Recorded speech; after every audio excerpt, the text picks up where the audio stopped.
Hi, my name is Radhika. Welcome to my additional mathematics classroom. Today we will solve this paper, 2021, May-June, paper 12. Next question is question number 6.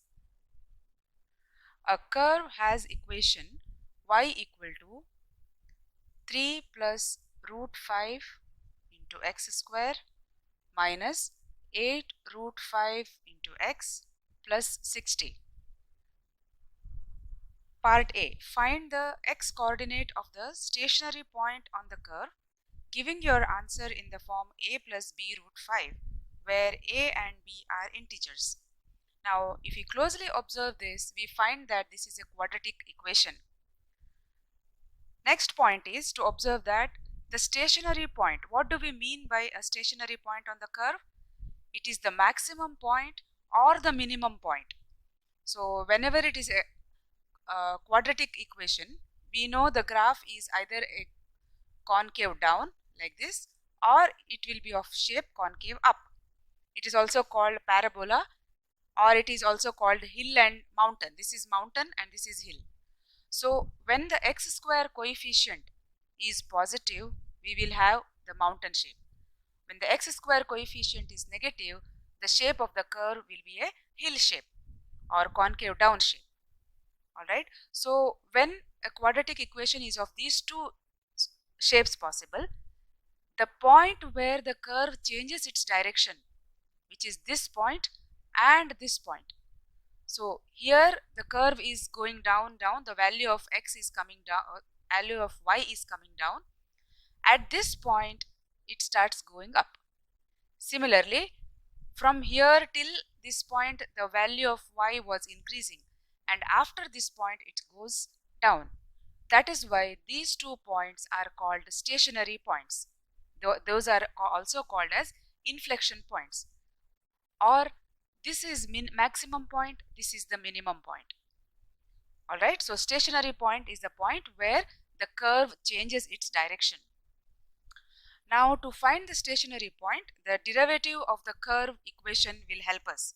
So dy by dx, wherever dy by dx, the slope or the gradient becomes 0, that is the point where the graph is changing its direction, and that exactly is the stationary point. Alright, so let us differentiate differentiate y. So dy by dx is equal to, the constant remains as it is, x squared differentiate, we get 2x minus 8 root 5, x differentiation is 1, plus differentiation of a constant is 0. So it is 3 plus root 5 into 2x minus 8 root 5. Now this point is a stationary point where the dy by dx or the gradient is 0. So we equate this to 0. So what do we get? 3 plus root 5 into 2x is equal to 8 root 5. So x is 8 root 5 divided by 3 plus root 5 multiplied by 2. So we can cancel this and we can write this as 4 root 5 divided by 3 plus root 5. Now this is not in the shape that the question asks us to do. So that clearly shows we have to rationalize. And how do we rationalize? We multiply and divide this fraction with this denominator with only a difference that we put a reverse sign in between. So it is 3 plus root 5. We will multiply and divide by 3 minus root 5. So expanding this bracket, we get 12 root 5 minus 4 root 5 into 5 is 4 into root 25, which is 5. So 4 into 5 is 20, divided by, this is a plus b into a minus b form, which is be simplified as a square minus b square. So a square is 3 square minus b square, root 5 square is 5. So denominator simplifies to this one, so that the final answer is 12 root 5 minus 20 divided by 4. So this is still not final, because in the form that we have to show there should not be any denominator. Well, so we can very well address this 4 1, 4 3 times, 4 5 times. Watch out, this 4 is common for both the terms. So the final form is 3 root 5 minus 5. Therefore, comparing it with a plus b root 5, we find that a is equal to minus 5 and b is equal to 3. So this is the answer for the first part of question 6. A is minus 5 and b is 3. Now going to part B. Hence find the y coordinate of this stationary point, giving your answer in the form c root 5, where c is an integer. Now that we have the x coordinate, it is very easy to find the y coordinate. How? We have the equation of the curve already given to us. That is y is equal to 3 plus root 5 x square minus 8 root 5 x plus 60. So this is the equation of the curve. We know the x value, that is a coefficient, that is the x coordinate. We substitute that and we get the y coordinate. Okay. Substituting, x is equal to 3 root 5 minus 5. So y is 3 plus root 5 into 3 root 5 minus 5 whole square minus 8 root 5 into x, which is 3 root 5 minus 5 plus 60. So you have to work through this very carefully, because the chances of errors are high. Alright, we will work through it one step at a time. So this is a minus b whole square. So what is a minus b whole square again? It is a square plus b square minus 2ab. So 3 root 5 is a, 5 is b. So a square, 3 root 5 whole square, which is 3 square, and root 5 whole square, which is 9 into 5, 45. Okay, so if you want, we can show this here. How I convert this 3 root 5 whole square? It is 3 square into root 5 whole square, which is 9 into 5 is 45. So this is a square plus b square, which is 5 square, minus 2 into a into b. 2 into 3 into 5 is 2 into 3, 6, 6 into 5 is 30 root 5, minus, we will expand this as well. 8 root 5 into 3 root 5 is 24 into 5 is 120, minus 8 root 5 into 5 is 40 root 5 plus 60. Now we have one more bracket to open, and let's do that. 3, okay, we can simplify this one. Okay, so before expanding, let us simplify the second bracket here. 45 plus 25 is 70 minus 30 root 5 minus 120 plus 40 root 5 plus 60. Okay, now it is time we can expand this one. 3 into 70, 210. 3 into 30 root 5 minus 90 root 5. Next, root 5 into 70 plus 70 root 5. Root 5 into minus 30 root 5, which is 30 into 5 is 150. Minus 120 plus 60 is minus 60 plus 40 root 5. Alright, so we will combine all the constants. 210 minus 150 is 60, plus 60 minus 60 cancel out. So what we remain is with the numbers with the root 5. So minus 90 plus 70 is minus 20, plus 40 is plus 20. So it is 20 root 5. Can say that the value of C is 20. A 6-character password is to be made from the following 8 characters. So we have 5 digits and 3 symbols. No character may be used more than once in a password. So we have to build a 6-character password from 8 characters.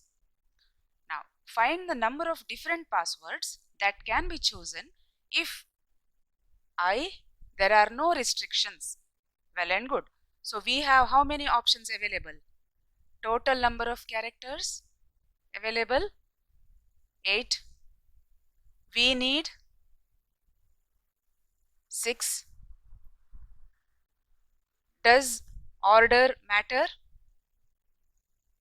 You need to ask these 3 questions. Does order matter? Meaning, if I say my password is 1358 star dollar, and if I say 3158 star dollar, are these same or no? They are different, right? So that means the order matters. Yes. If the order matters, then it is permutation. If no, then it is combination. So you have to use NPR here, you have to use NCR here if this is the case. So in our case the order matters, so we will use permutation. So there are no restrictions. So out of 8, I need 6. So 8P6. It is 8 factorial divided by 8 minus 6 factorial. So this is 8 factorial divided by 2 factorial, and you will see that the answer comes to 20,160. You can do this in the calculator. You don't have to do separately factorial wise. You can directly do 8P6 in your calculator. Now going to second part. The password starts with the digit and finishes with the digit. Alright. So let's see how many options we have. We have 5 digits like this and 3 symbols like this. So restriction here is that the password should start with a digit and finish with a digit. Alright, let's reserve 6 places for each of the characters. So this is our password. Now what is the condition? This one has to be a number and this one has to be a number, and the same number cannot, and a digit cannot appear more than once. Okay, so let's say I fix one digit here, 1, and I fix 9 here. How many options I can fill these 4 places with? I have 1, 2, 3, 4, 5, 6. I have 6 options available to fill up the 4 places, right? So options available to fill up these is 6P4. Okay. Now let us see how many options I have to fill up these 2 places. These 2 places are to be filled only with the digits. And how many digits are available to me? 5. And how many digits I can take at a time? 2. So the ways in which I can fill the first and the last 2 places is, out of 5 I select 2. So in these many number of ways I can have the first and the last combination. And for each of the first and last combination, I have these many combinations for the in-between things. That is, if I put 1 and 9, I have 6P4 options here. Okay.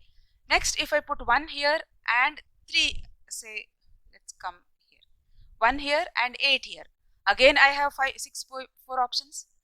Now I will say I will put 5 here. Again, I have so many. I put 3, I have so many. So with 1 in the first place and keep changing these digits, I will have 6P4 times number of options to fill up these places. This is for 1 in the ones place. So this way, if you go on doing, we will find that the 2 places we have options 5P2 number of options. So to form a password with this restriction, the total number of options available are 5P2 into 6P4, which is equal to 20 into 360, that comes to 7,200 number of ways. Now to the third part of 7a. the password starts with 3 symbols. Alright, so let us again put the placeholders for the 6 characters of the password. Now the first 3 places are reserved for symbols, the 3 symbols. What are they? Hash, dollar and star. And these have to be filled with digits, right? Now, how many ways we can fill up these symbols? Available 3. We want 3. So, it is 3p3. For each of these number of combinations, how many ways we can fill up this one? Available how many? 5 digits. We want 3 digits. So, for each set of values in the first 3 places, we have 5p3 number of combinations possible for the next 3 spaces. Therefore, the answer for this becomes 6 into 60 equal to 360 ways. Now going on to question 7b. The number of combinations of 5 objects selected from n objects is 6 times the number of combinations of 4 objects selected from n minus 1 objects. Find the value of n. This is just a play of words. The equation is quite simple one. Let's read that again. The number of combinations of 5 objects selected from n objects. So how do I write this one? Number of combinations, of course, C. Combinations of 5 objects selected will always come here. Out of total will come here. So NC5 is equal to 6 times, okay, let me write 6. The number of combinations, let me write C, of 4 objects selected. So selected comes here. Total number of objects n minus 1. So the entire sentence translates to this equation. Now we have to find the value of n. So we will go with the definition of NCR, that is n factorial divided by n minus 5 factorial into 5 factorial is equal to 6 multiplied by, observe this 6 has nothing to do with this C, keep that separate, n factorial divided by n minus r factorial multiplied by r factorial. Okay, so the right hand side simplifies to 6 multiplied by n minus 1 factorial divided by n minus 5 factorial into 4 factorial, and this side we have n factorial divided by n minus 5 factorial into 5 factorial. You will see that n minus 5 factorial is common, so we can cancel the entire factorial there. Now we will get the numbers on one side and the factorials on the other side. So n factorial, bring this n minus 1 factorial to the other side, it will go to the denominator. There are no more n's. Okay, so the numbers are 6 here, 5 factorial here goes into the numerator, and this 4 factorial in the denominator. This is where we had reached. Now let us simplify. N factorial is nothing but n into n minus 1 factorial divided by n minus 1 factorial. So you are wondering why I replaced it n factorial with this one. Okay, let me explain here. Let's take an example of 5 factorial. Okay, what is 5 factorial? 5 into 4 into 3 into 1. What is 4 factorial? That is one number less. It is 4 into 3 into 2 into 1. Do you see that this much is nothing but 4 factorial? So 5 factorial I can write it as number 5 multiplied by 4 factorial. Similarly, n factorial can be written as number n multiplied by n minus 1 factorial. Alright? So that is how this is replaced here. Is equal to 6 into, so 5 factorial we are changing it to number 5 into 4 factorial divided by 4 factorial. Now you must be getting very happy that lot of terms are getting cancelled and our job is getting simpler, and you have all the right. Yes. Okay, so what remains on the left side is n and what remains on the right side is 30. So this is the answer for 7b. Let's go to question number 8. Variables x and y are such that y is equal to a into x power b, where a and b are constants. When log y is plotted against log x, a straight line graph passing through the points 0.61, 0.57 and 5.36, 4.37 is obtained. Find the value of a and of b. So we are given the equation of the curve and we are given a plot of log y versus log x, and that is a straight line. Why? Let us find out. Let's take log on both sides. Log on both sides. Let's verify first. Is this really going to be a straight line or no? Alright. So LG y, that is log y, is equal to log of a x b. Now this is LGA plus LG x power b. Now this can further be simplified like this. So log x power b, we can write it as b into log x. You must be knowing this identity. What is log x power n? It is this index we will bring down and multiply it with log of x. This is one of the log identities which we used here.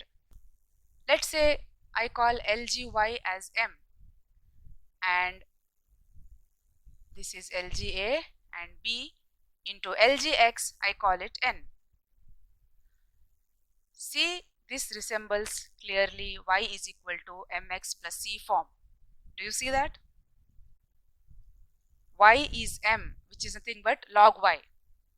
So in the y axis goes log y, and if I call n as log x, so this is the equation of a straight line, right?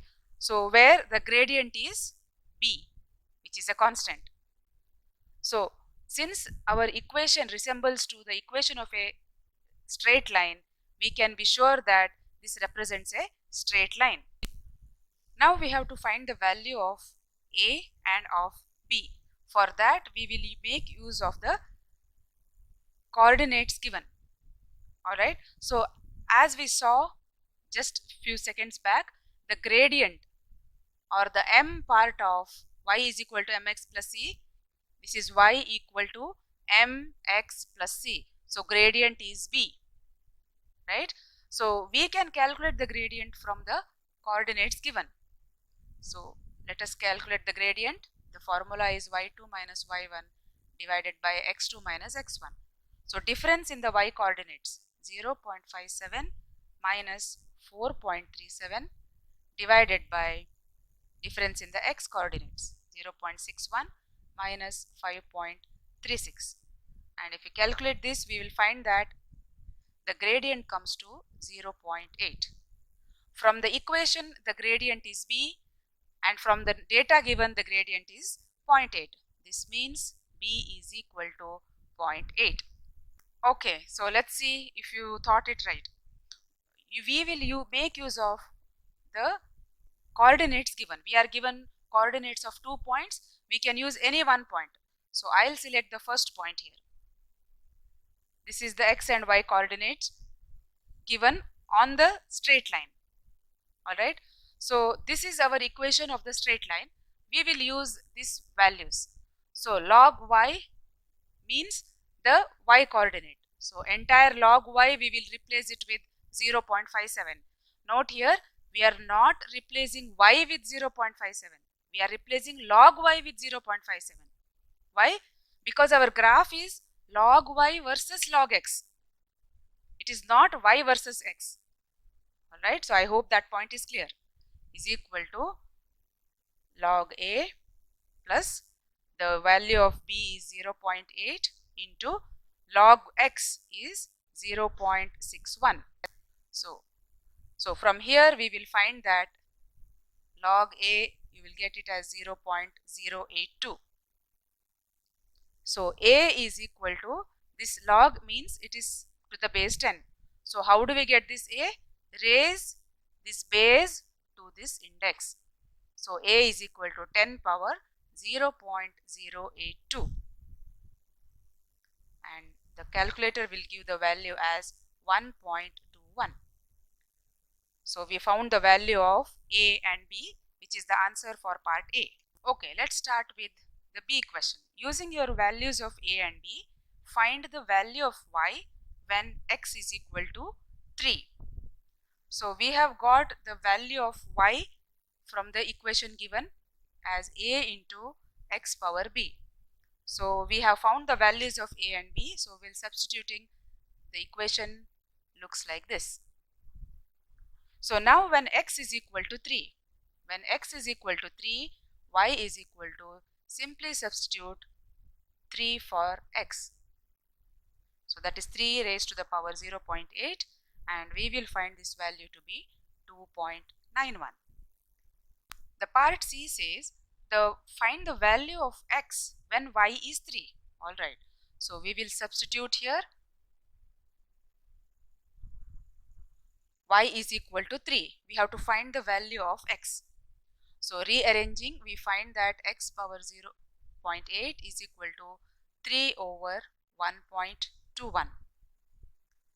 So x is equal to 0.8 root of 3 over 1.21. This you can do directly in your calculator. Let's start question number 9a. The first three terms of an arithmetic progression are -4, 8, 20. Find the smallest number of terms for which the sum of this arithmetic progression is greater than 2000. Alright, so let us first write the expression, the formula for the sum of n terms in an arithmetic progression. So as you all know, it is n over 2 multiplied by 2a plus n minus 1 into d. Now the smallest number of terms where the sum is greater than 2000.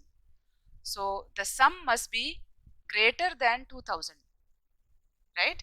So we will write n by 2. We have to find n into 2a. A is the first term. So 2 into -4 is -8 plus n minus 1 into d is the common difference.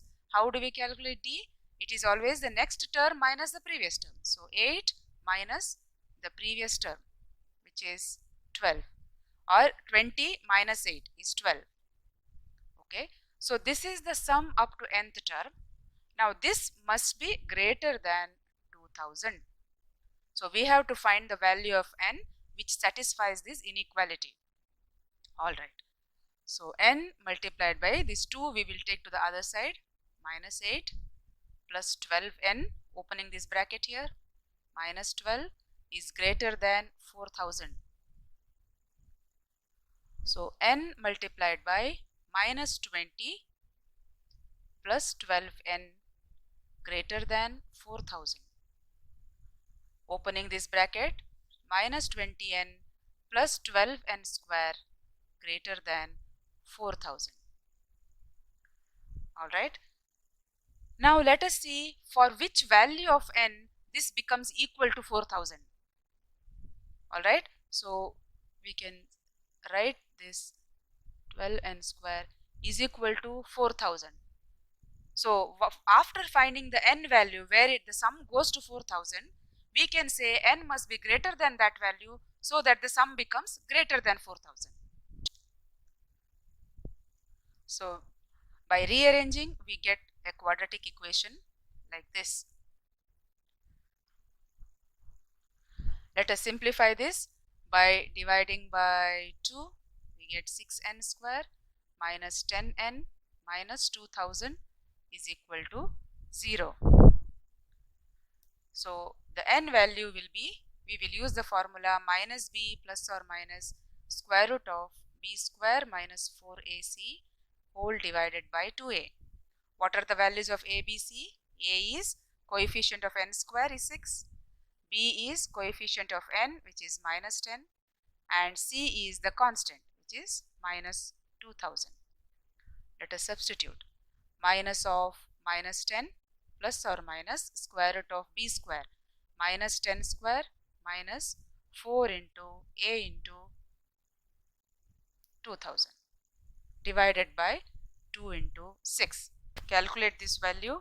Okay, we can simplify this further. Minus and minus 10 becomes plus 10, plus or minus square root of 100. Minus 10 square is plus 100. There is minus here, which make it plus. 4 multiplied by 6 is 24, multiplied by 2000 is 48,000, divided by 12. So it is 10 plus or minus, let us find the value of this. So it is 219.32 divided by 12. So the two values are for n are, one is with the positive sign and the other is with the negative sign. So we will see that the second value is negative, which is 10 minus 219. So this gives us a negative value. But n is the number of terms. So number of any objects cannot be a negative number. So we will discard this one. So simplifying this answer, we get the answer as 19.1. So when the n value is 19.1, the sum is exactly 4000. So if the sum has to be greater than 4000, n has to be greater than 19.1. Now n is only integer. Because when we count, we don't count in decimals, right? So we count in only whole numbers or integers, positive whole numbers. Therefore, a next possible positive integer which satisfies this inequality is n equal to 20. So that is the answer for 9A. Great show, guys. We have few more questions away from the last one. So let's do it. The 7th and the 9th terms of a geometric progression are 27 and 243 respectively. Given that the geometric progression has a positive common ratio, find this common ratio. Alright, the 7th term, let us write it as T7 given as 27, and the 9th term T9 is 243. Now the general equation for the nth term of a geometric sequence is A multiplied by r power n minus 1. So the nth term power is n minus 1. So T7 we can write in terms of the generic equation as A, which is the first term. Since we don't know, we will write it as it is. And r, we don't know this either. But we know n minus 1. So n is 7. So it is A into 6, r power 6. This is given as 27. This is our equation number 1. Similarly, T9 we can write it as first term into r power 9 minus 1, which is 8, is 243, equation number 2. Now we will do equation number 2 divided by equation number 1. The left side will be divided by this left side, right side will be divided by the equation 1 right side. So it is A into r power 8 divided by A into r power 6 is 243 over 27. So A cancel. R power 8 divided by r power 6. It is 8 r into 8 minus 6, which is 2, is equal to, so 243 over 27 we get it as 9. Therefore r is equal to plus or minus root 9, which is plus or minus 3. But since r is given as positive common ratio, we will say r is equal to plus 3. This is the answer for 9BI. Alright, let's start with II part of 9B. Find the 30th term giving your answer as a power of 3. Alright, so the 30th power we can write it as A into r power 29. We know the value of r, but we don't know the value of A. So we have to find the value of A first by using the data given. It is given that the 7th term, which is T7, which is equal to A into r power 6 as 27. So substituting the value of r, we get a into 3 power 6 is 27. So from here we can calculate a value as a equal to 27 over 3 power 6. So 27 we can write it as 3 power 3 divided by 3 power 6. So this comes out to be 3 power 3 minus 6, which is 3 power minus 3.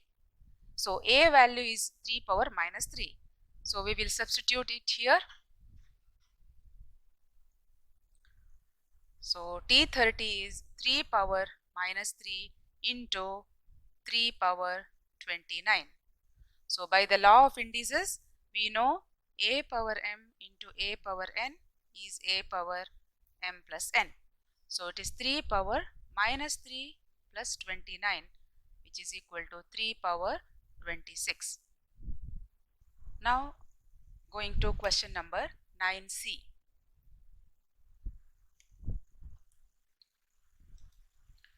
Explain why the geometric progression 1, sine theta, sine square theta and sine cube theta and so on for theta between minus pi by 2 to plus pi by 2, where theta is in radians, has a sum of up to infinity.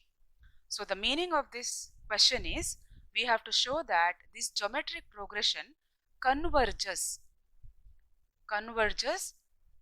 its sum to infinity. That means as we go adding more and more terms up to the infinity, the sum converges to a number. Okay, so it comes closer and closer to a number. Say if, for example, if the sum of the first 3 terms is, let's say, 10. Now we include more terms, next 10 terms, 100 terms, 1000 terms, 1000 terms. If the sum becomes closer and closer to 10 itself, then we say the sum of this geometric progression is converging to infinity. As we include more and more terms up to infinity, the sum becomes closer and closer to just one number. It is not either growing too big or it is not becoming too small. It goes towards a fixed number. That is what is the meaning of converging. So we have to show that the sum of this geometric progression converges to infinity. Now what is the condition for a geometric progression to converge its sum to infinity is the common ratio must be between minus 1 and plus 1. Note here, it doesn't include either minus 1 or plus 1. You don't see a equal to sign here. So it should be between minus 1 to plus 1. So for example, minus 0.9, minus 0.8, minus 0.7 and so on up to it becomes 0, and then it becomes 0.1, 0.2 in the positive direction up to 0.9 or 0.99 but not 1. Similarly on this side, any number nearer to minus 1 but not minus 1. So as long as our common ratio of the progression falls in this range, the sum converges to infinity. So we have to just calculate what is the common ratio of this given series and then show that since its value lies between these two values of r, the sum is converging to infinity. So let us calculate r. R is equal to next term divided by the previous term. So sine theta divided by 1 is sine theta itself. Okay. Now let us see the range given for sine theta. When theta is minus pi by 2, what is sine theta? It is sine minus pi by 2 is minus 1. Similarly, when theta is plus pi by 2, sine theta is equal to sine pi by 2 is plus 1. Now since the range is from minus pi by 2 to plus pi by 2, we can say r is between minus 1 to plus 1. See here, there is no equal to sign. It is not equal to minus pi by 2, it is not equal to plus pi by 2, but it in between. So r is in between these two values, hence proved.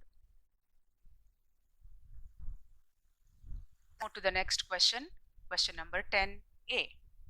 solve the equation sin alpha multiplied by cosec square alpha plus cos alpha multiplied by sec square alpha is equal to 0, where alpha is between minus pi to plus pi and it is in radians. So, by definition we know that cosec alpha is 1 over sine and sec alpha is 1 over cos alpha. So, we will replace those. So, sin alpha multiplied by the cosec square alpha is 1 over sin alpha whole square plus cos alpha sec square alpha is 1 over cos alpha whole square equal to 0. Now simplifying, 1 sin alpha cancels with 1. So we are left with 1 over sin alpha plus 1 cos alpha goes with 1 cos alpha. We are left with 1 over cos alpha equal to 0. Let us multiply both sides of the equation with sin alpha. So sin alpha over sin alpha we get 1 here plus sin alpha over cos alpha we get sin alpha over cos alpha equal to 0. So this simplifies to 1 plus tan alpha equal to 0. Simplifying this further, we get tan alpha equal to, take this 1 to the other side, tan alpha equal to minus 1. So alpha is equal to tan inverse of minus 1. Use your calculator to find this tan inverse of minus 1. Make sure it is in your calculator is in radians mode. You will find that you get the answer minus pi by 4. This is called the principal value. Now the alpha range given to us is minus pi to plus pi. So definitely minus pi by 4 lies in this range. But we should be having more values. And when the trigonometric function involved is tan, how do we get the second value? It is always the principal value, that is the value that you got from the calculator, plus pi. Why is this plus pi? Because it is the period for tan function. Just to remind here, the period for cos and sine is 2 pi. Alright, so from here it is minus pi by 4 and from here we get 3 pi by 4, which is definitely in this range. So these are the two values for alpha in the given range. Next is question BI. Show that cos theta over 1 minus sin theta plus 1 minus sin theta over cos theta is equal to 2 sec theta. So whenever the show that question comes, we have to always start with the left hand side and reach to the right hand side. There are two fractions. Let us add the two fractions together. So for that we will bring them to the same denominator. So the common denominator is going to be the multiplication of the two denominators. So this numerator will get multiplied here to the cos theta plus, and this numerator will be multiplied to this denominator. So you must be knowing this addition of fractions already. So we get this equal to cos square theta plus, this we will expand as a minus b whole square. So how do we expand a minus b whole square? It is a square plus b square minus 2ab. So we will expand this according to this, where a is 1 and b is sin theta. So a square 1 square plus b square is sin square theta minus 2 into 1 into sin theta, which is 2 sin theta, divided by 1 minus sin theta multiplied with cos theta. Now the trigonometric identity says sin square theta plus cos square theta is always 1. So we will replace cos square theta plus sin square theta as 1 plus, there is 1 here, minus 2 sin theta whole divided by 1 minus sin theta into cos theta. So this will reduce to 2 minus 2 sine theta divided by 1 minus sine theta into cos theta. So we see that the common factor is 2. We'll take it out. So it from 2, from here the 2 factor is out. So what remains inside is 1 minus, from this second term 2 is out. What remains is just sine theta divided by 1 minus sine theta multiplied by cos theta. So we can see that these two brackets cancel out each other, leaving 2 over cos theta. We know 1 over cos theta is sec theta, so we will replace 2 into 1 over cos theta as sec theta. And we have reached the right hand side, and we will say hence proved. Next is question 10BII. Hence solve the equation cos 3 pi divided by 1 minus sin 3 pi plus 1 minus sin 3 phi divided by cos 3 phi equal to 4. Now, if we compare this with the part BI, we see that the left hand side is exactly same. Instead of theta, we have 3 phi there. That is the only difference. Otherwise, the left side is same. And we have simplified the left side to be 2 sec theta.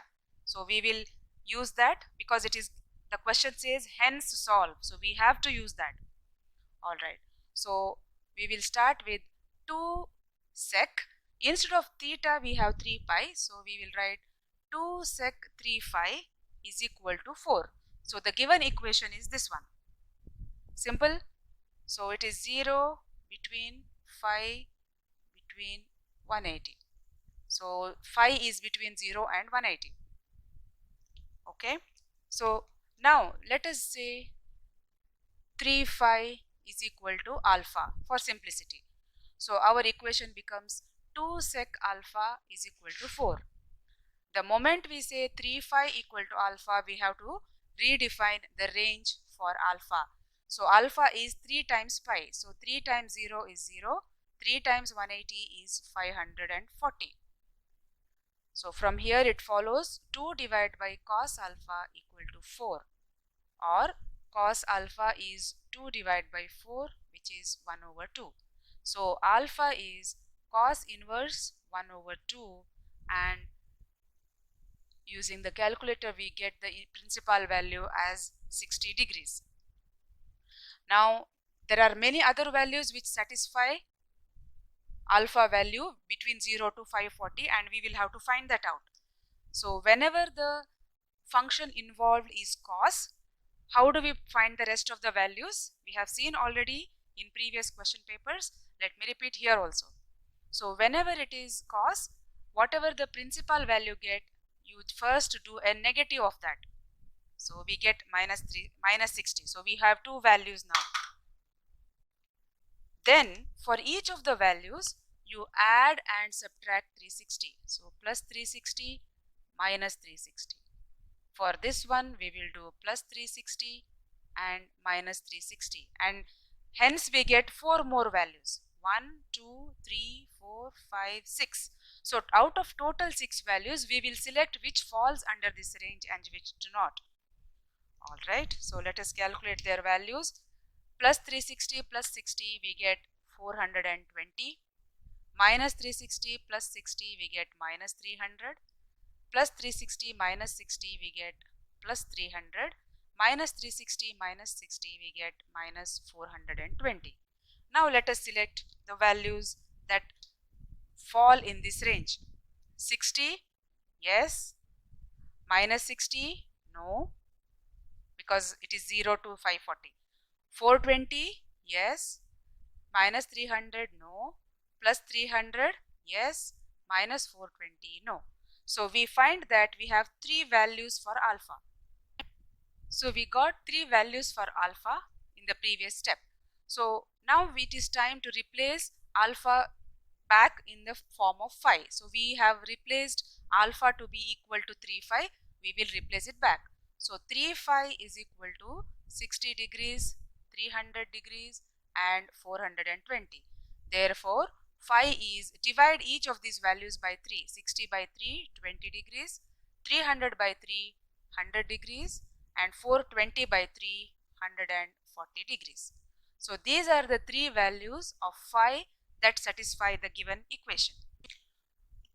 Going to the last question, question number 11. The normal to the curve y equal to ln x square plus 2 over 2x minus 3 at point where x is equal to 2 meets y-axis at point P. The normal meets the y-axis at point P. Find the coordinates of P. So for this, it is very important that you visualize the curve, the normal, the point P, and everything. So then the working becomes easier. So let us say this represents a curve, something of this sort, anything you can imagine. Okay, so when x is equal to 2, let's say at this point x is equal to 2, let's say this is the tangent at x is equal to 2. Now the normal to the curve at this point, that means a line that is perpendicular to the tangent. Okay, so if I draw a line that is perpendicular to the tangent and just extend it further, it is meeting y-axis at P. Okay, so this is what is given. This is the equation of the curve y equal to, there is a tangent at x equal to 2, a normal drawn at that point meets the y-axis at point P. We are supposed to find out the coordinates of P. So we have to come up with the logic first. How do we find the coordinates of P? If I want the coordinates of P, that is the point where it is meeting the y-axis, I need to know the equation of this line, which is the normal. So to find the equation of the normal, we know that it is a straight line, there is no doubt about it, y equal to mx plus c. If I have the equation of the normal, it is this c which is the y-intercept of the line. So for that, I need to find the gradient of the normal. So let us first find the gradient of the normal, then the equation of the normal, from where we will locate this c, identify this c, and that is the point where it cuts the y-axis. So x coordinate is anyway 0, the y coordinate of this point P is going to be this c. Alright, now our entire effort will be on finding the gradient of the normal. Now next question is, how do we find the gradient of the normal? We just have the equation of the normal. So we can find the equation, we can find the gradient of the tangent first. How do we find the gradient of the tangent?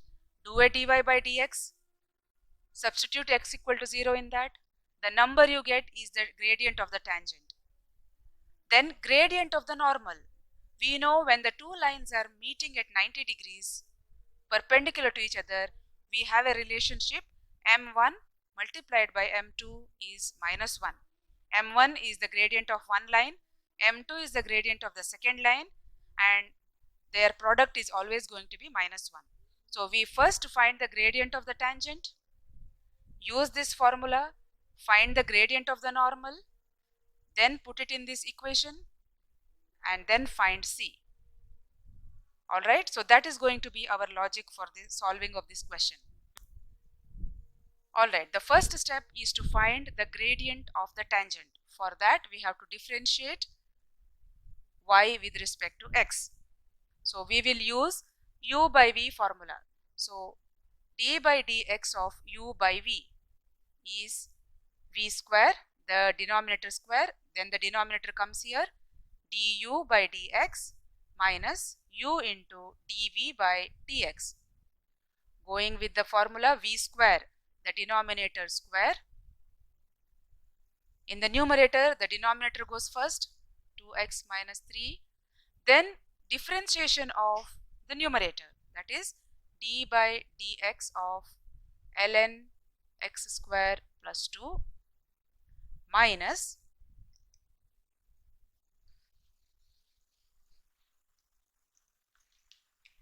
u into ln x square plus 2 into d by dx of 2x minus 3. Let us simplify this further. 2x minus 3. So what is the differentiation of ln? It is the function inside the bracket 1 over of that. So 1 over of x square plus 2 multiplied with the differentiation of each of the terms inside. Differentiation of x square is 2x. Differentiation of 2 is 0. Minus ln x square plus 2. What is differentiation of 2x minus 3? Differentiation of 2x will be 2 minus differentiation of a constant 3 is 0.